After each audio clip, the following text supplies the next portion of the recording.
Mourning took time to recover from, but even after a month, it's still fresh as day they buried Marshall in the ground.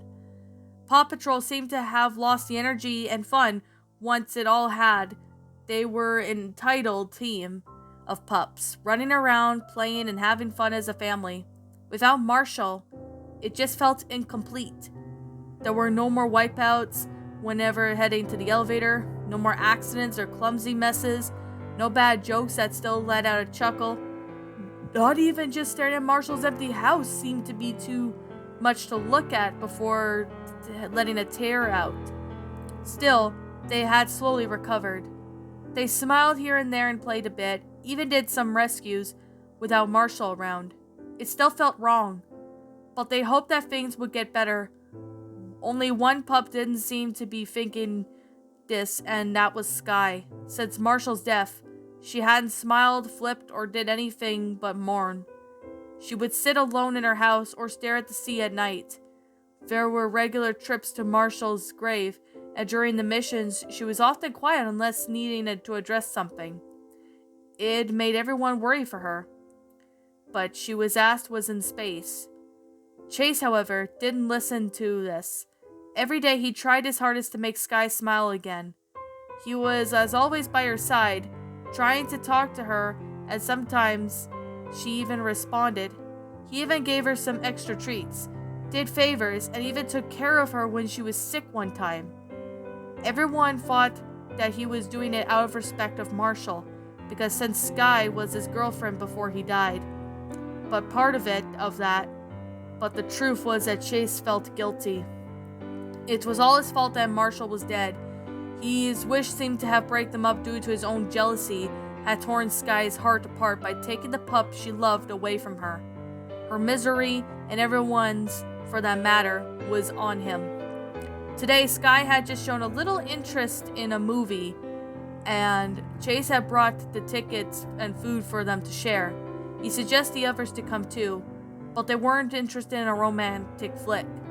Throughout the film, Chase saw Sky in full attention, mostly imaging herself and Marshall as a couple who struggled through the hardship to defect onto the happy ending. At their heard of her whisper, "Why couldn't we have just had Marshall?" Well, when they walked in home in silence until Chase got home late, Sky thanked Chase for the generosity before leaving him to head to her house. Chase just sighed as he walked back to his own pup house, head low in defeat. Waiting for him was none other than Rocky, who looked at Chase with pity. "I take it didn't help?" "No," Chase answered while he stood up. "If anything, she seems to ache for him more." "Ryder's been thinking about getting her to counseling," replied Rocky. "She'll refuse," Chase replied, shaking his head. "I've tried to get her to talk about it. We all have. If she won't open to us, what makes you think she'll open up to a stranger?" "Well, she's gotta move on," shouted Rocky, stomping his paw. "I miss Marshall too. Hell, I even give him anything to have him spray me with water one more time. But we can't help but keep mourning like this." "Will we ever be over it?" asked Chase, closing his eyes. "Zuma still gets nightmares. Rubble is still sleeping at Ryder's side. Even Ryder stares at Marshall's photo at night when he thinks nobody is looking." He looked at his own paw, the paw that held the monkey's paw that murdered his best friend. "I can't help but wonder if it's Sky and even looks half of a second ready to break or rage against the heavens." He then looked at Rocky and tilted his head. "How are you going to be able to get over this so quickly?" "Because if nobody does, then we're never going to be happy again," whispered Rocky, shaking his head. "Look, nothing can't bring Marshall back. We all know this, but do you really think he would want us to be miserable like this? I'm trying my best to help the others, but you've only been focused on Sky. Why not Zuma and Rubble? They look up to you as their big brother. Ryder's your owner, and you have responsibility to help him too." He then narrowed his eyes. "Chase, if you're focusing on her because of your feelings..." Chase's eyes widened. "Wait, you knew?" "Of course I knew," replied Rocky. rolling his eyes. I'm surprised that nobody else saw it, and it didn't really click until I saw how jealous you looked at Marshall when he was dating Sky. I didn't say anything because I respected your privacy, but if you're focused on her to win over because Marshall's gone, no, don't you dare accuse me of that, shouted Chase, growling as he made Rocky back away in fear. Realizing he was scaring him, he paused and sighed. You're right, I did have feelings for Sky, but if I realize that she'll never love me, and I'm okay with that now, he then looked at Rocky with tears in his eyes. I could have prevented all of this from happening. Marshall could be alive now if it wasn't for my mistake. Chase, you tried to save him, whispered Rocky mournfully. None of us blamed you. Except for myself, muttered Chase. I just wanted to make her happy again. Rocky, if I can make her smile again, then maybe I can do it right by Marshall. That's all I want to do.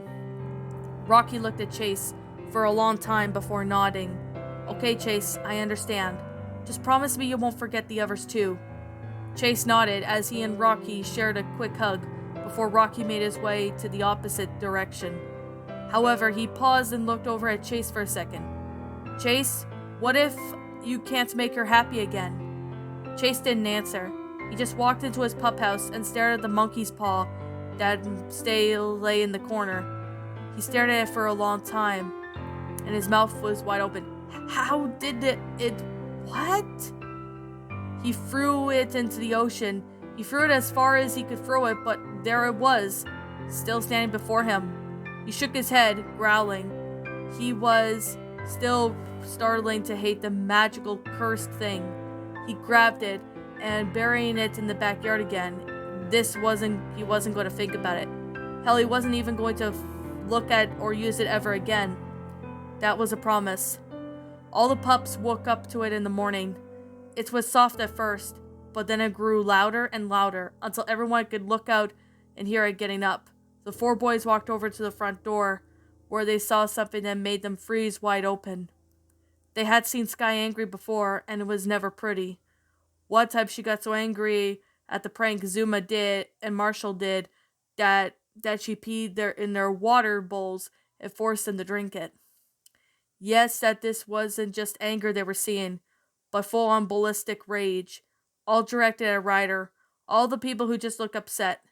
Four of them just looked at each other and dropped jaw expressions. None of them have ever yelled at Ryder before. Not once. But they sometimes felt upset on something. But they were always respectful. However, this time Sky wasn't holding it back, and her insults and cursing at Ryder were there at the maximum volume. All the words made the other ones, like Chase and Rocky, gulp when the younger ones were too confused and what was going on. Finally, Sky stomped out of the door and turned around and screamed at Ryder, "And if you do it, Ryder, I'll freaking quit! You can kiss my ass goodbye because I will leave! I freaking mean it!"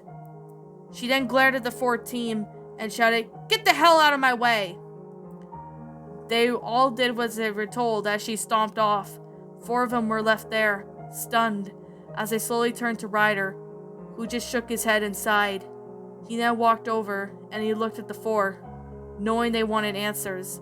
Sky needs some space. "What the heck was that even about?" shouted Zuma in both disgust and awe. "Why did she yell at you like that, Ryder?" "Yeah, she was acting like a complete butt," shouted Rubble, frowning. "She's normally so nice. What happened?" Ryder sighed and rubbed his forehead. "I was going to tell you a week from now, but I guess I can't keep it to it any longer." He took a deep breath and said something that made all the pups freeze. "I'm thinking of getting a new fire pup." You're replacing Marshall?" asked Chase, muttering the words that made his heart sink slowly, break in high-line sight. He should have seen this one coming. They needed a fire pup. They couldn't just keep doing Marshall's job forever. Yet if they got a new pup, it would really mean that Marshall was gone and someone new to make this place live in his home, live with them. Suddenly Sky's anger seemed to make sense. "I'm not replacing Marshall," replied Ryder as he hugged the four whimpering pups. "Marshall will always be a part of our family, even if he isn't here. but we need to be at our full strength, and for a town and everyone who needs our help. Sky found out that the pup papers on the various dogs I looked into who might be able to fill the position, and she wasn't happy. I can't really blame her, replied Rubble, looking down.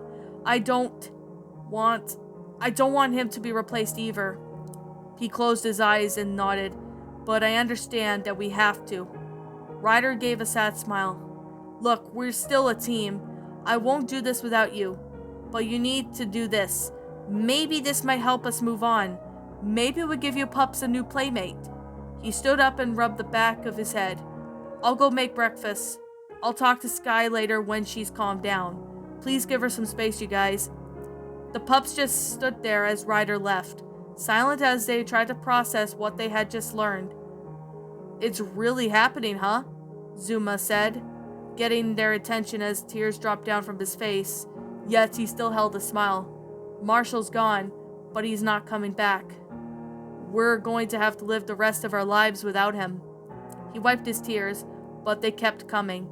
We're going to get a new pup. A fire pup. He just walked away, sobbing as he did. Rubble and Rocky couldn't say anything because they followed him. Chase, however, went the other way towards where Sky was. Sky was crying again, but this time her face was red in anger as she stared at Chase, who walked over nervously. What do you want? Sky, look, Oh, will you just leave me alone, Chase? Shouted Sky, getting up in his face. He backed up, still as she continued. You just think that you could just make this better? Well, you can't. Marshall's dead, gone forever, and Ryder's going to replace him with some new pup who will never replace him in my eyes. I mean it, Chase. I will leave. I'll just go somewhere else, and I don't care where. I wish he never died. I wish, she growled. She glared at him. I wish that snake bit you instead of him. I wish you were dead instead. She turned away and into her pup house as Chase stood there in silence. After what seems like a full 10 minutes, Chase made his way back to where he buried the paw, dug it up, and walked back to his pup house. Holding the thing, he knew something was wrong, but it brought nothing but trouble. But maybe just one more try. Taking it in his paws, he muttered, I wish Sky was happy again. And the third finger folded.